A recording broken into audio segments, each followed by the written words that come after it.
They Let's put go. hazelnut in everything at that company, and I'm allergic. If it were Hershey's, I would pack up and move to Pennsylvania right away. Just kidding. Why would I leave the inland Northwest, even for chocolate?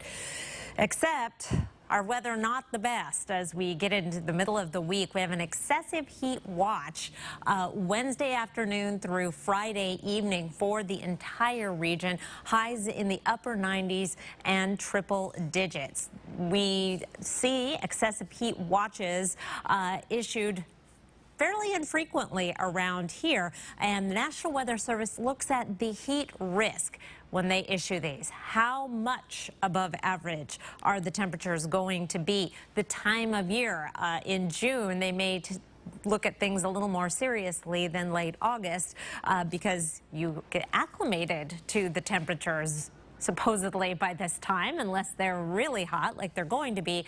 How long the hot weather event is going to last. We have 3 days of excessive heat and the risk for health complications as well. And they look at this chart.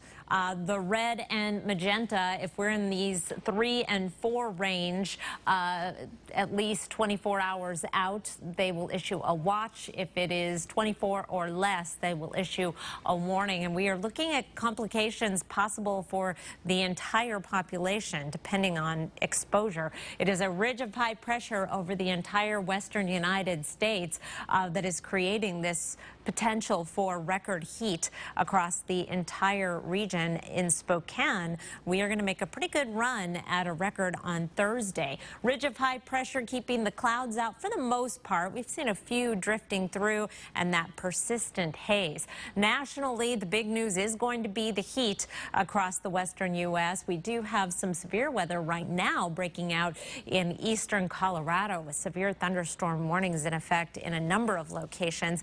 High temperatures across the nation, a lot of 90s on the map. Salt Lake, Boise, close to 90 in Seattle and Portland. It was 114 in Phoenix. That tied a record for today. And it was 96 in Nashville. Here's a look at your 7-day forecast. 104 on Thursday. That would break our record of 103 set back in the 1800s. 100 on Friday. Then a cold front comes through Friday night. That brings the possibility of gusty winds, thunder and lightning, and then we cool down into the 80s as a result.